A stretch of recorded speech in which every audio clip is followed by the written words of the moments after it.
We have Alex with us today. Very interesting background when it comes to influencer marketing.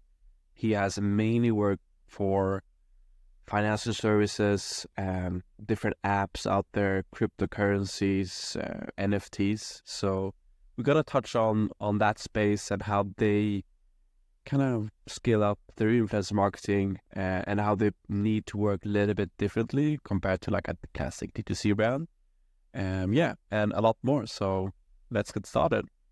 It was nice chatting earlier because you touched on a space that I'm like I have not I know too little about, especially when it comes to like influencer marketing.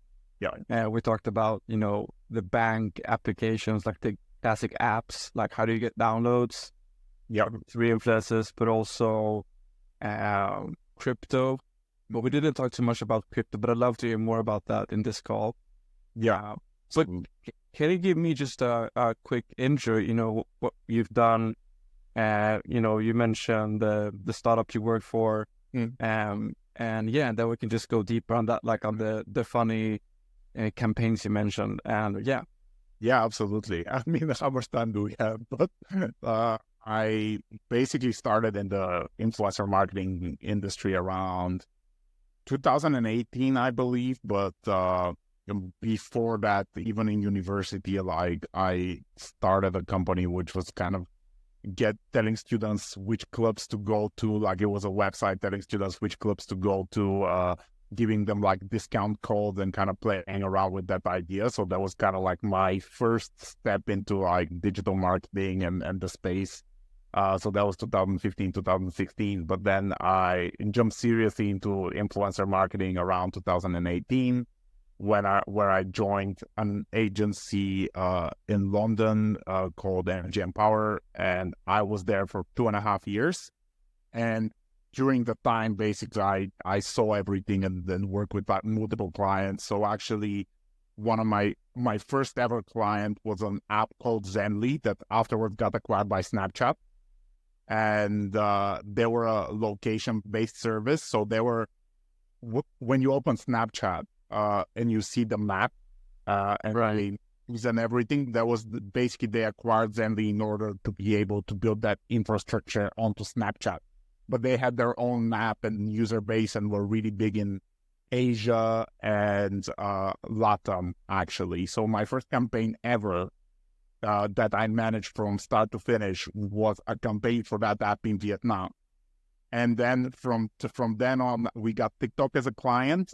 So one of my like other campaigns that was like within the first 6 months in the company was managing a campaign for TikTok in UK, France, and so it was UK and France, and that was to launch one of their lenses, which was like a pet lens, and that was when TikTok was doing lenses and the hashtag challenges and everything. So that was I think that was actually the second campaign that I ran.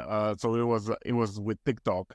It was through TikTok, and the idea was to use those lenses and the creators to share the content on their Instagram with the TikTok watermark in order to acquire users from Instagram to TikTok. And that was in the early days of TikTok. So that was 2009. That was early 2019 when this happened. And they were just expanding in the UK. Was when they had acquired Musical.ly.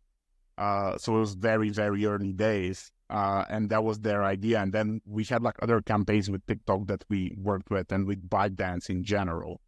So it was a very interesting learning and it was working directly with the team in China as well. So it wasn't, I don't think that the UK office existed at the time that we ran that campaign. But how did that go? Like, how was that? Because I'm thinking like incentivize an influencer, let's say on Instagram, to push traffic to TikTok. Yeah. Is it a classic paid collapse and then they just use the lenses? Like, but tell me a little bit more how that campaign went. Like now this was many years ago, but still. So that one, when we were looking at it from a top of the funnel perspective, was a great success because I think like the campaign in general generated, on top of my head, that was ages ago, but I think like we generated around like 30 million views across like both markets. And But in terms of like conversions, at the time we weren't really tracking that because the campaigns that we worked with TikTok afterwards as the next stages were the one that we really tracked conversions, and they were conversion led. Obviously, like impression led, but conversion was the main key factor. But with that campaign, it was very much around brand awareness because it was also TikTok were donating to a charity, to a pet charity. So it was called, the campaign was called Pet BFF.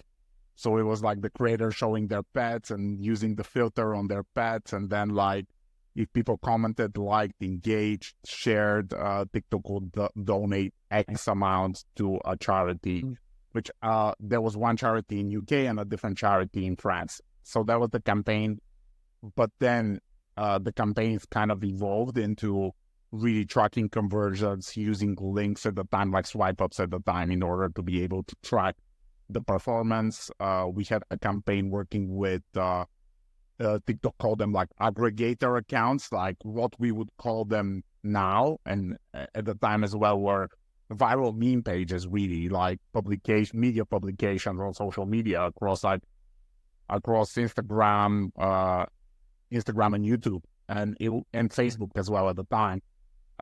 It was resharing content that went viral on TikTok onto those pages and really moving audiences across. So making the incentive was for the people that would follow the audience on Facebook to now follow them on TikTok. And also like we had campaigns in Spain afterwards with comedy creators that we did.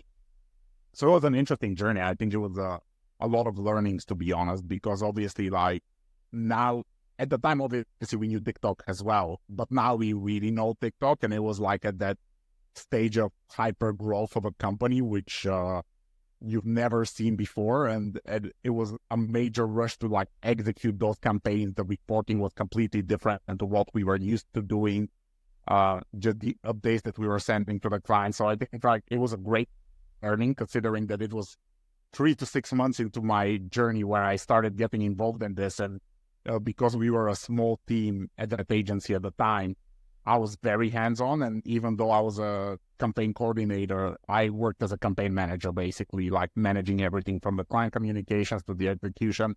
And also I was very keen on learning. And I think with that, kind of jump-started my career. And I think like I've never seen a client work that way until a few years after. I think it was like a year and maybe 2 years after, actually, where I joined the second agency that I worked in. And I worked with Gorillas, the grocery delivery service, which was again through that hyper growth phase. They had become like the most valuable startup in Europe, and they wanted to expand in the UK. They were launching in the UK, and they worked with like around 100 creators in like the span of like 3-4 months. From Instagram to TikTok to YouTube, really like pushing themselves out there and pushing conversions, tracking even basket value that each influencer was bringing through the codes that they were generating. So it's been a crazy journey. Like I went through from agency to another agency to brand side, and now to operating my own agency. Wow, yeah. And I think that is something we're going to talk about a lot, like specifically thinking about the services / the apps out there. Yeah.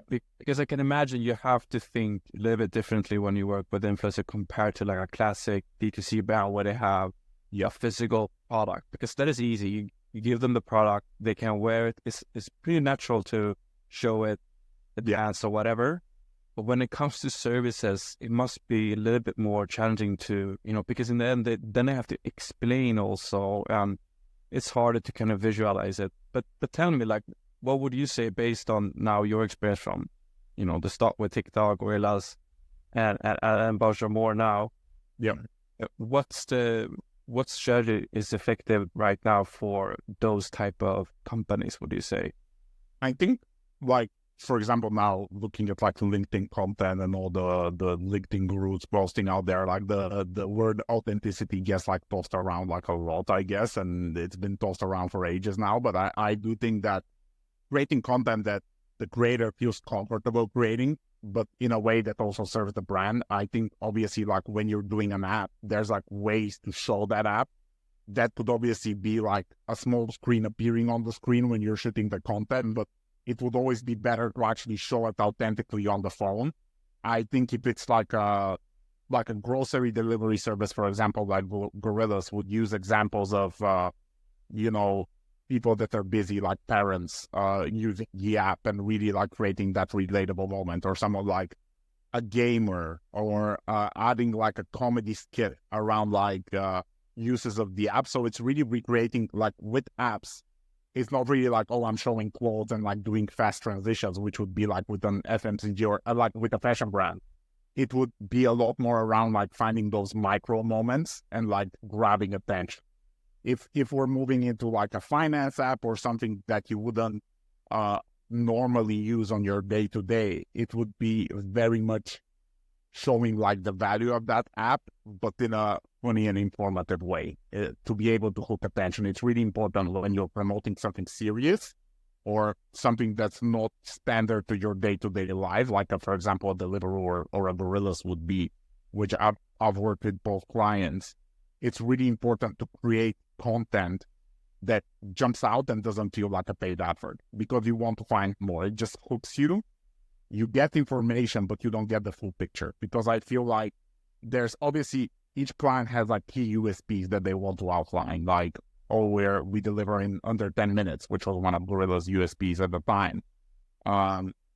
We're reliable, we're eco-friendly, etc., etc. Like, you can add all these USPs in the content without them being in your face like an ad. You can mention those within the content of the creator if you're working with a good comedy creator, without it being them reading off their phone. Yeah, but so how do you, I guess giving them a lot of freedom is good. Yeah, I think that's the way to go. But still, you must give some kind of guidelines. Like, what's this process there that works for you? Yeah, so actually, like, that's another bone I have to pick with people posting on LinkedIn and being like, scripts suck. I don't want to, like, if you're doing scripts in 2024, you're an idiot, etc., etc. Like, yes, scripts are stupid, but talking points are not. Creating an extensive briefing is not. That way you're mitigating risk and you're avoiding having to reshoot content or the client being unhappy. I think outlining the 3 or 4 key USPs is really important, and then working closely with the creator as if they're a part of the team, brainstorming with them the content that's going to work, also reviewing like what content has worked on social media platforms for similar brands or even outside of the scope is kind of the process. So we do have like the process of obviously selecting the right creators based on the tone of voice of the brand, to then creating an extensive briefing that outlines everything. It's not like, I'm not talking like extensive briefing like a 15-page document, which we used to do like in the early agency days when I joined my first job, but creating a briefing that's like a few pages, like do's and don'ts, key USPs, just a bit of information into the brand, and then working with the creator to just creating a talking points document that can then be sent to the client, reviewed, and that's what the content is based on. And also creating like content inspirations, reviewing content that has worked for other brands or has worked for the creator themselves, like organic content that has worked for the creator themselves. One of the great things actually is you can create continuations of organic content.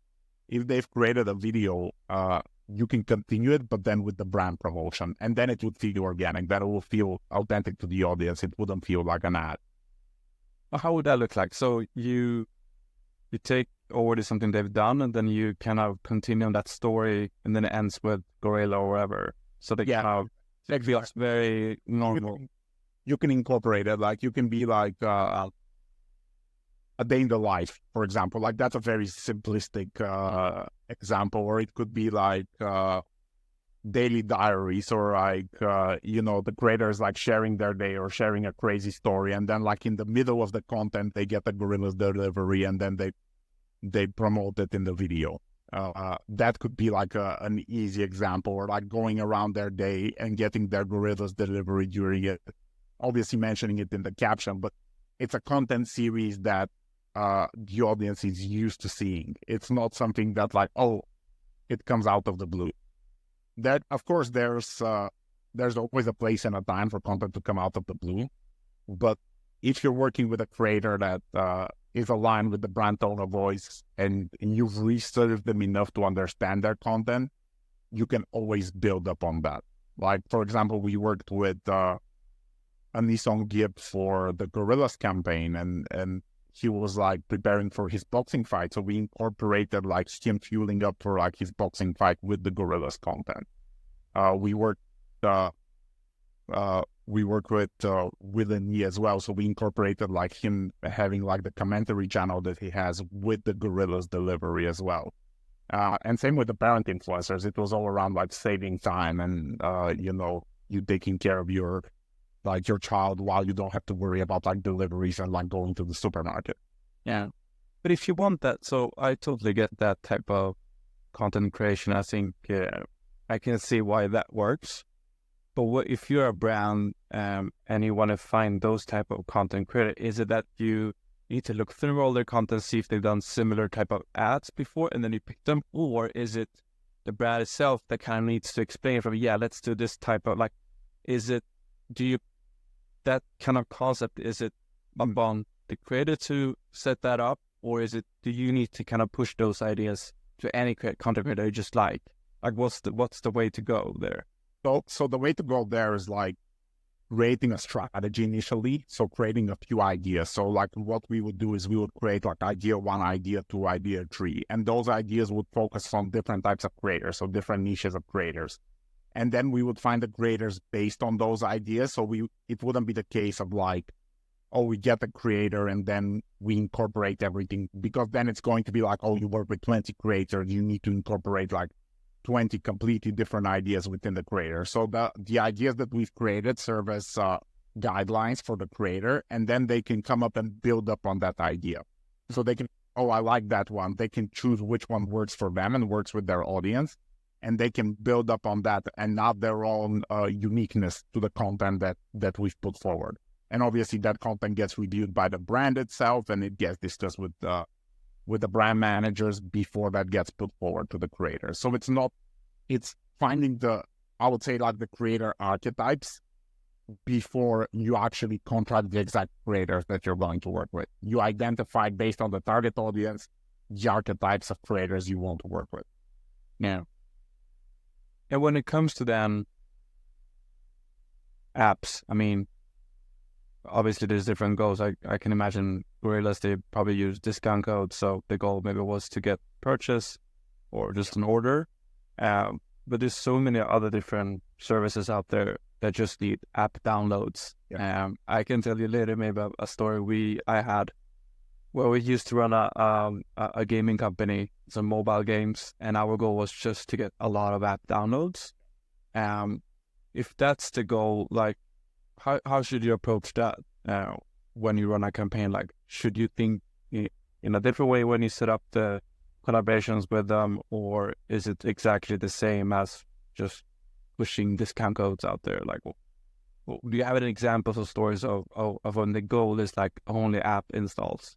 Yeah, so it's definitely the strategy changes, right? If you're just targeting app installs. So for example, like, what I would say with that is like the campaigns that I've seen work the best is either having content that includes like a link in bio on TikTok. So that's a very powerful driver of app installs, but also Instagram stories really drive the content forward. So it would be just how you can, the thought process would be, how do you create interest and buzz around the app in order for people to take action? So it would be potentially like sharing a snippet of like the app, sharing a snippet of like what's happening there, like kind of teasing the audience and then like driving people forward afterwards. So like the posting times would change, the way that the content is created would change. So we would like definitely prioritize Instagram stories over over Reels or like TikTok short form content, because that's the biggest, like in terms of like looking at CPA, that would be the lowest CPA out of like all organic content. But I think it goes deeper than that, because also you can look at competitions. You can create a competition for people to install the app, and you can do a giveaway. That's not something that, for example, financial services can really do. I know they've gotten in a lot of trouble for things like that, but a lot of other apps can do that. And pick a winner. You can get UGC that way by like screenshotting the app or like screenshotting a username. If you have like any actions on the app, like social features, you can do that and then pick winners to like win some sort of a prize. That works quite powerfully. I know me and you were discussing that the first time. But one of the things here is like, obviously, like installs as a metric in of itself means nothing if you don't have retention. So then it would look at like, okay, from those installs, how many people have passed KYC, how many people have actually like become users, and like how many people you're driving down the bottom of the funnel and are not just getting stuck at like, I'm installing and then I'm uninstalling at the end of the week. So it's kind of nurturing in a way of like you're driving the install, but then you're creating content afterwards to keep at the top of mind of the user. Because even if you look at the customer journey, even if you don't drive an install through the Instagram story or through the short form content, the customer journey looks different. They might just save the content, which you can obviously track on Reels and you can track on TikTok, and they can go back to that and install the app afterwards. So there's ways that you can track this, like you can track your spikes of, that's for the client side. Obviously, that's not my side. I'm not able to track this, but they will be able to track the unique links, but they'll also be able to track the spikes in those days in terms of installs, registrations, KYC, etc., based on their other daily averages. And that's the way that you can track the effectiveness of influencer marketing beyond just code and links, because we talk about influencer marketing not being a conversion tool, which in of itself is true, but that way you can really track the effectiveness, because if that's bringing you spikes in downloads, in registration, in KYC and registrations, then you truly understand what you're paying. And that's actually one of my recommendations when I talk with now D2C brands saying, oh, we don't want to use discount codes. And I'm like, yeah, sure, skip that. And then just look like, okay, we did 3 collaborations this day or this week. Did we see any spikes in sales? Yes, we did. Okay, good. That's a good indication. If it's nothing, then maybe it's not the best collaboration. And I guess it's the same with installs. Yeah, you need to compare it to your averages, right? Because like that way you would understand. Like if there's nothing else, no other promotion, no other marketing activation happening on that day, then you can attribute that to the influencer collaboration that you've done, or like the activation of the 5-6 influencers. And obviously, this can be if you're activating multiple influencers, like we can track sentiment analysis, like what people are commenting, if it's a short form video, right? What people are commenting, the responses to the stories, the saves, the shares of the stories, etc. So then we can truly understand whether that's rated a conversation or if it's fallen short, really. So yeah, that's kind of like the way to track this and truly understand that. But then my question is, because we talked about installs, and I understand, like, because I've also been in that phase. You know, you get the install and you know that like you can lose 50 or even 30% because they don't sign up, or, you know, they don't want to connect their mobile phone or whatever. Like you always lose people in the funnel. Yeah. Does it mean that that should not be the goal? Like that should not be something you should track. You should instead track something else. Like what's your recommendation? And when you look at all the cases,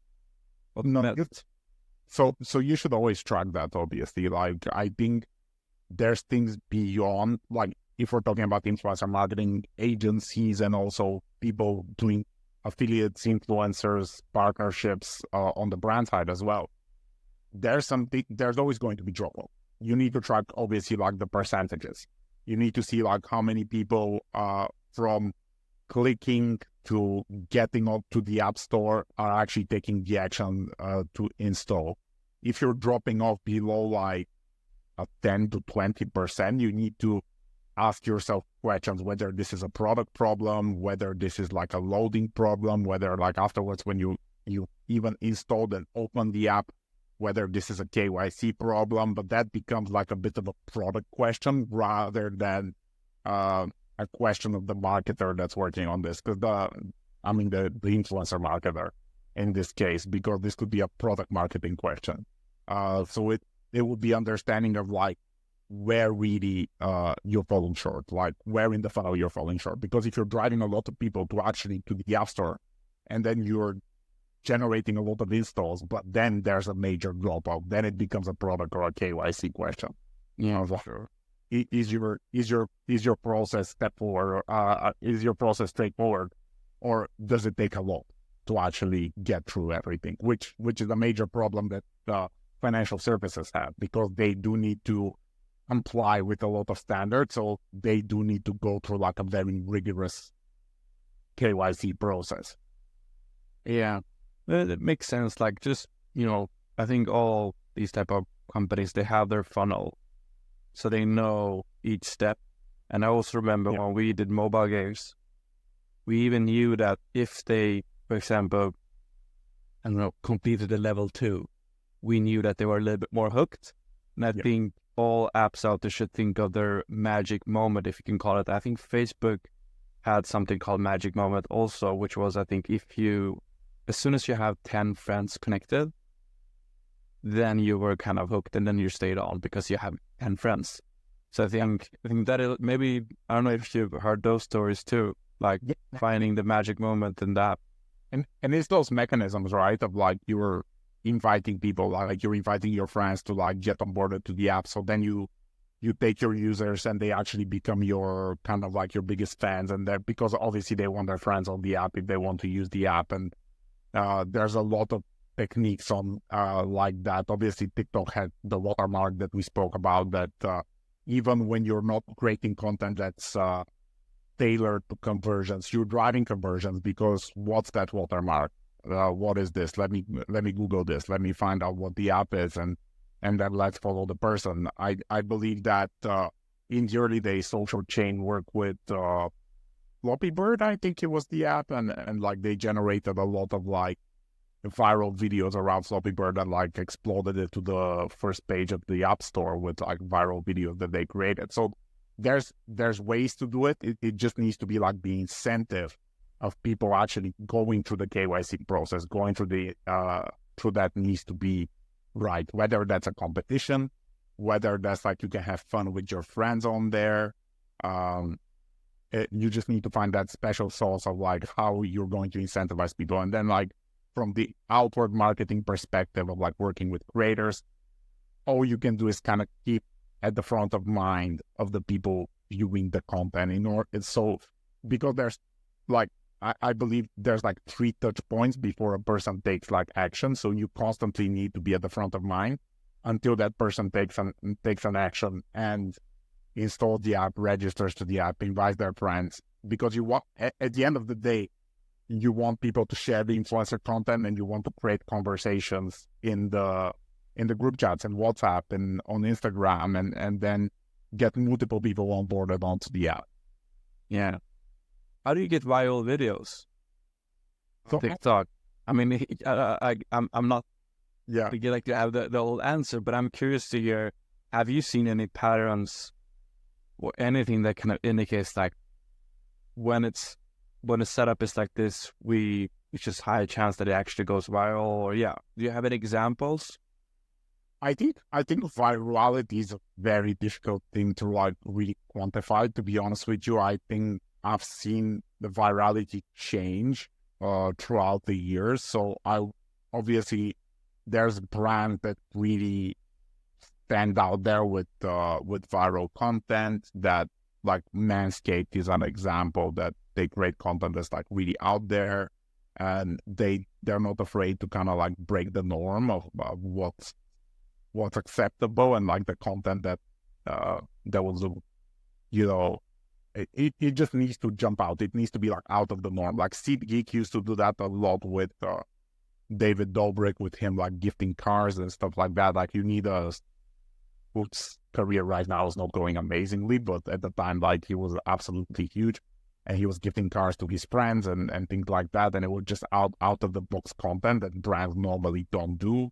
I think Steak, for example, now does a lot of things on Kick, and they used to do it on Twitch. Now they do it more on Kick, where they're, for example, like even Drake, like we're finding out that Drake is betting 2 million on someone to win or lose a fight constantly, and that goes viral, even though that's probably, I mean, I don't know, but probably not money that he actually invests himself and is given by the brand.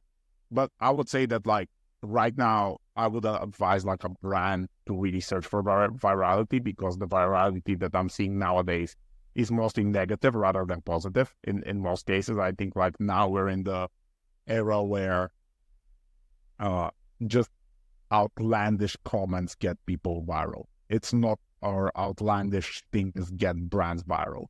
I think consistency is what works. If content goes viral, amazing. If it doesn't, consistency works, because at the end of the day, like with virality, you're targeting a wide net.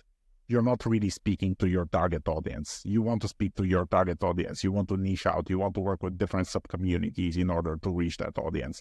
You don't really want like a video that hits like 100 million views, and then it just doesn't really drive any conversions. For example, I shared a video that actually did go viral with, I forgot the name, but it is this grandma on TikTok that's around 93 years old, and she created a content for Bloom, I believe, and she basically spoke about the items that she wants to get buried to it. And one of the items was Bloom, and that was in the middle of the video, a TikTok of a 1 minute TikTok.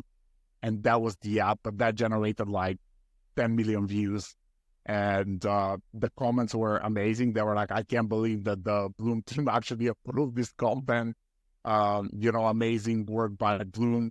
But that's an example where like the content actually hits, because that grandma constantly speaks about like her ex-boyfriend's dying and her going to their funeral in like a funny way. And she would just create like a very comedic style content. So they really were able to like authentically plug into it. Yeah, and I think, like you said, like I think that is hard to plan for. It's I think consistency is also what I've heard. Just keep doing great content, basically, and then if it's good, if people love it, it will be pushed by TikTok, and hopefully also will kind of target your audience too. But what? Sorry, gone. No, but what's the biggest risk there for, I guess, any brand? But like, what's the risk?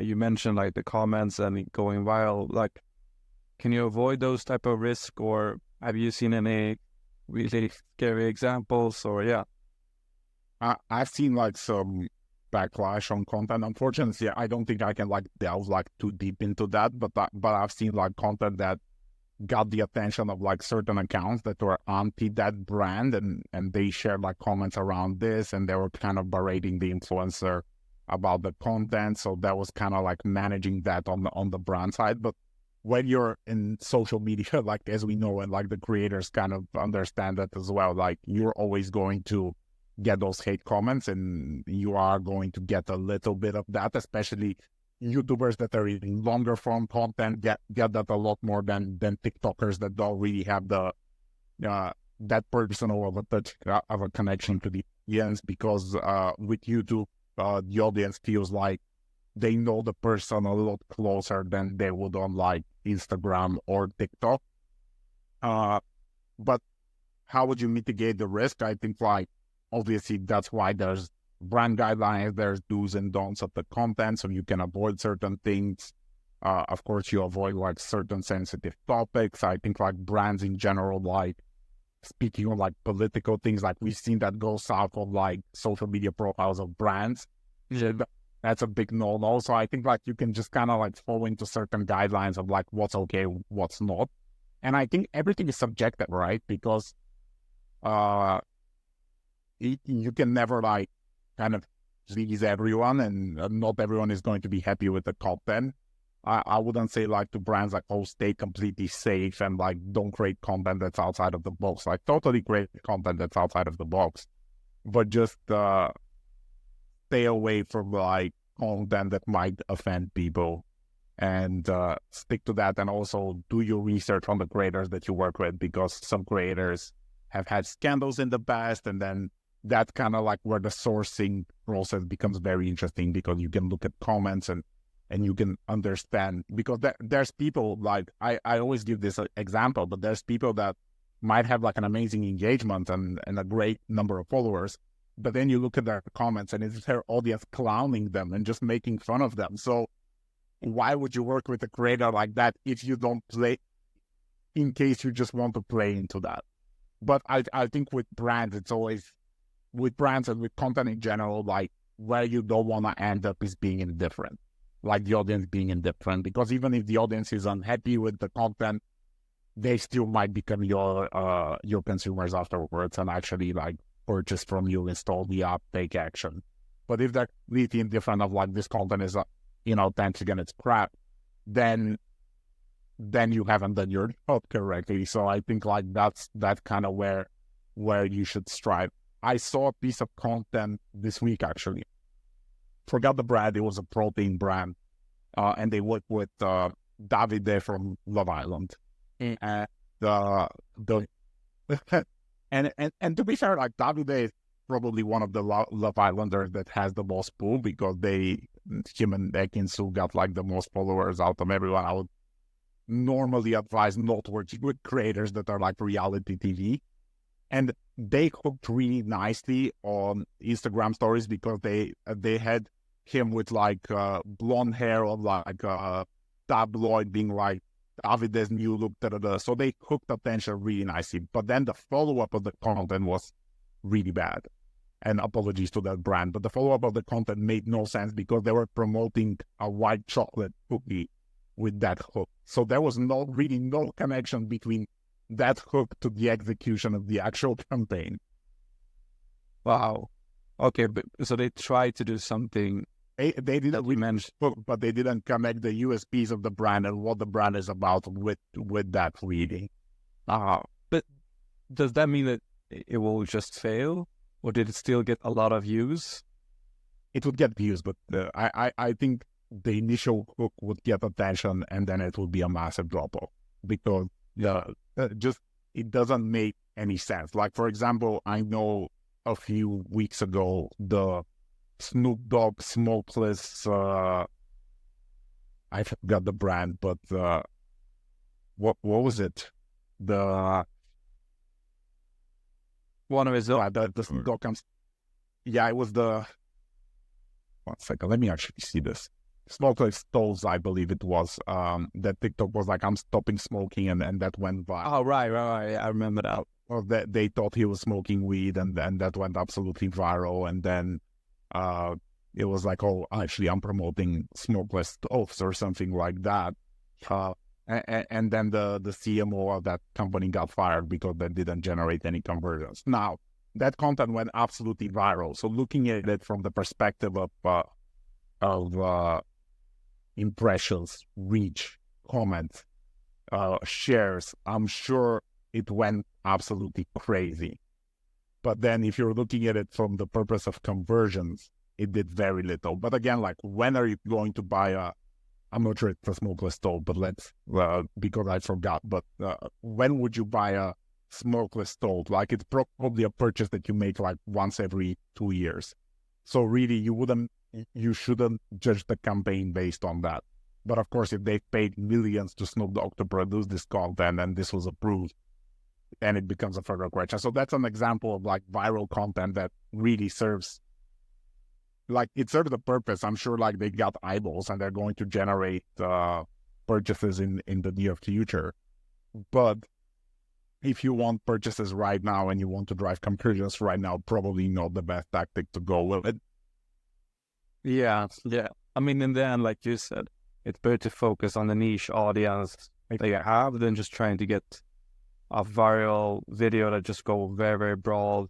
You even maybe touch countries where you don't even sell your products, like Norway or whatever. Like, then it doesn't make sense. But I forgot to ask about, and maybe you don't have these metrics, but it would be great if you have it. But you touched on CPA.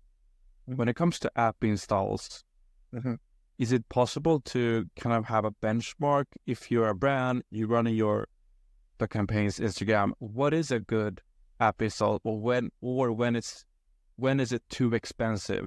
Obviously, it depends if you're finance services or gambling. I can imagine they have more budget to, because the lifetime value of the customer is higher and all that. But in general, like, what is a good?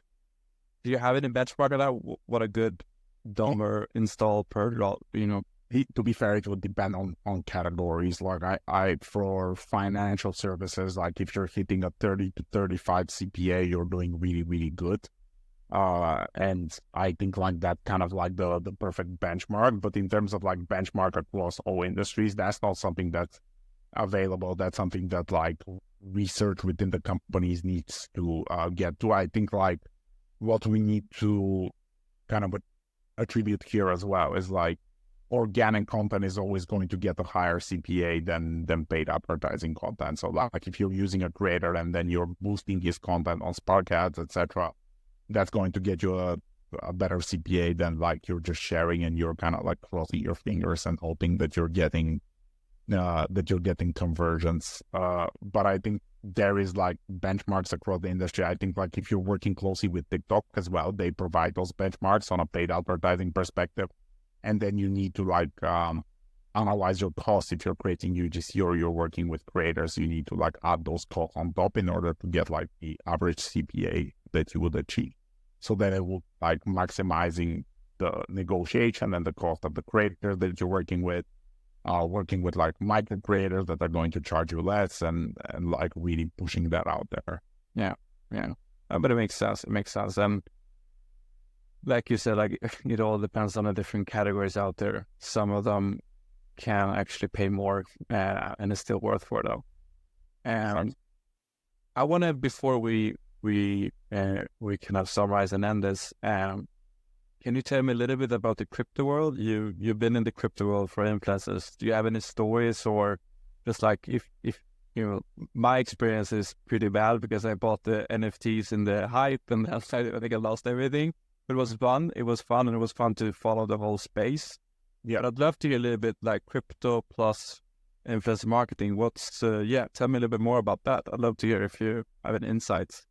Yeah, absolutely. I think like with crypto, it's an interesting space to navigate, right? Like we've created campaigns for crypto from working with creators to create comedy skit content that we've done on TikTok. That was kind of like in the early days of working with crypto brands, and that worked really nicely in terms of like both conversions and also generating engagement. Also, we've worked with Discord communities to promote crypto, which I think when you're thinking about crypto, you need to think outside of the standard influencer marketing. So you need to think about like Twitch, you need to think about Discord, you need to think about Telegram, you need to think about like promoting within like people's close communities or even like e-learning channels, which a lot of like the people involved in crypto have. So you need to combine like all those touch points outside of just the content on TikTok, outside of just the content on Instagram, outside of just the content that you're doing or like you do. So you need to be able to push that out into those. So for example, we work with the crypto on-chain analysis platform. So what we were doing is we were speaking with people that had like e-courses or e-learning courses that were legitimate. And we were trying to incorporate the platform within those courses. So because the platform shows like, obviously like where whales are investing in crypto, where there's like a lot of like selling happening and things like that. And it would be just incorporated within the actual course, which is again like influencer marketing, is just kind of thinking of it in a different way. We would also identify Discord communities that we can promote in, but I think it's very early days for Discord, to be honest, to be used for like influencer marketing, or like you would call it community marketing, I guess, because there's too many cowboys out there, like, and you don't know what's going to happen. It's not really like a professional field where you get the contract, and I mean, you can get a contract, but it's not the same as like working with a creator that's used to promoting crypto. But on the standard channels such as Instagram and TikTok, we would just take an educational approach, to be honest with you, like speaking about crypto and outlining like the USPs, etc. On Discord, I know like companies, we work with a company that is doing that and is kind of creating the agency model for Discord, and that was very interesting learning. So it would be just like modifying the copy to be authentic to the community that you're speaking with. But it's an interesting world. I think like for if you're promoting an NFT project, which I don't know where NFTs are right now, but if you're promoting an NFT project, you would definitely take a lot more of that Twitter, Discord, and Telegram. With Discord, is it then the influencer? Is that the moderator, the one that is kind of holding the whole community? And it must be hard to write something in an authentic way without becoming like an ad, or like what's. So then you're moving a lot more into those giveaways and incentives, right? In order to do it, you would need to partner with the mod, and really create an incentive for those people, like get a discount, do this, like take action and really speak in a way that's authentic to their community, like kind of like reviewing or whatever. Yeah, speaking about the platform in a real way, genuine way, and not just being like, hey, do this, because obviously you're dealing with copy there. And a lot of the things that we also did was just creating UGC. Like we worked with Accounting, which is a crypto tax calculator. So we created content that would just educate about tax and kind of like hit those tax deadlines, and create content that would get pushed to an audience afterwards with like small content creators. With animations kind of explaining what the process is, how streamlined the process is with Accounting. You don't have to deal with accountants in order to do that. You can do it yourself. You can generate your tax return, etc. So there's ways to do it, but it would just depend on the brand, because there's a huge, like the crypto space is huge, and I think like it's also a bit interesting to navigate, because I know, for example, that a lot of people got in trouble, a lot of creators got in trouble when Sam Bankman Fried company went bust, and they were promoting it, and a lot of people got in trouble for that, and that's happened with other companies as well. Yeah, it's a risky space for sure. But I like the idea of just putting content creator or normal people talking about the product, and then you push it, through TikTok ads or Instagram or whatever, and get the absolutely. And then if you have like a crypto product that's like tailored towards like beginners or people learning, I think like going in the round of e-learning services, and even contacting people on Udemy, and like, I mean, I'm giving free tips here to people running crypto companies, but like you can speak with people on Udemy and potentially get onboarded to their new courses, and then promote it that way, going the traditional influencer route. Nice. Well, nice that we had time to, talk a little bit about crypto.